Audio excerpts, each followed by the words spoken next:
And actually, this reminds me about like filing trademarks in Africa, which gets even more popular. Is very popular.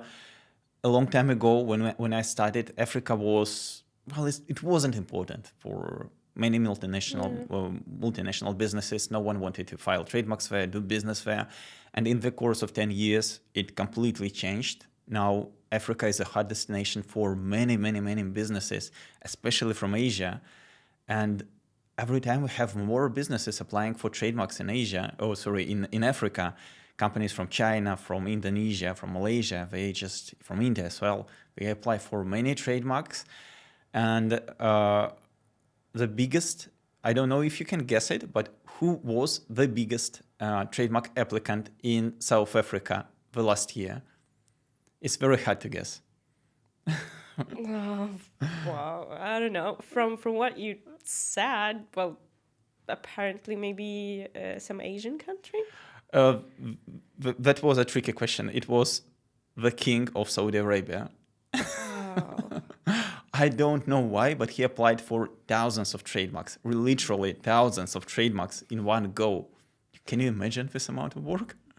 Oh, wow. Well, that kind of weird, isn't it? Yeah. Actually, I did not check what trademarks he filed. Probably I should have, but I didn't.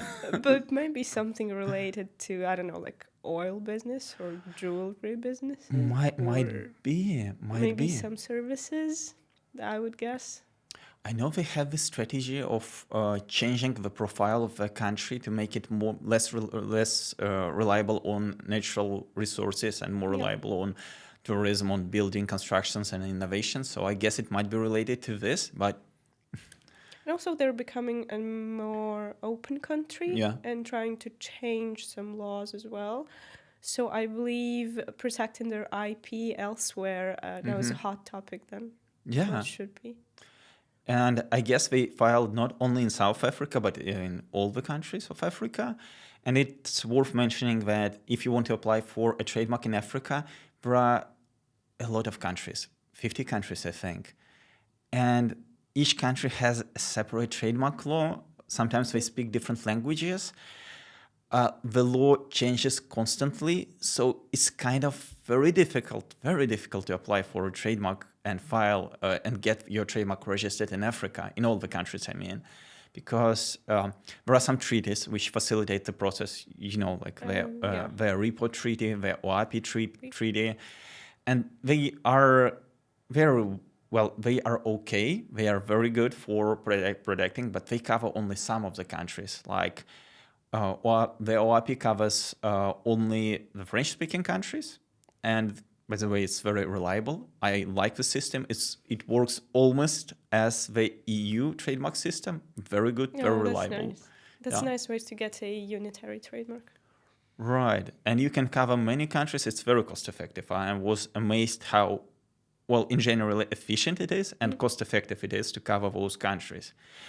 But the catch is that many countries in Africa, they are actually in the second trademark system, which is the ARIPO trademark system. And, that it's not as reliable as OAPI. You can use it to file your trademarks, but they take your trademark and then they send a copy of your trademark to every member country of this treaty. And it can get rejected in some countries. It can get accepted in some countries, and enforcing it it's like the enforcement level is very uneven. In some countries, you just can't enforce it, even if you have it. So some countries actually joined the ARIPO system, but they did not implement it. So technically, they are in the system, but actually they are not.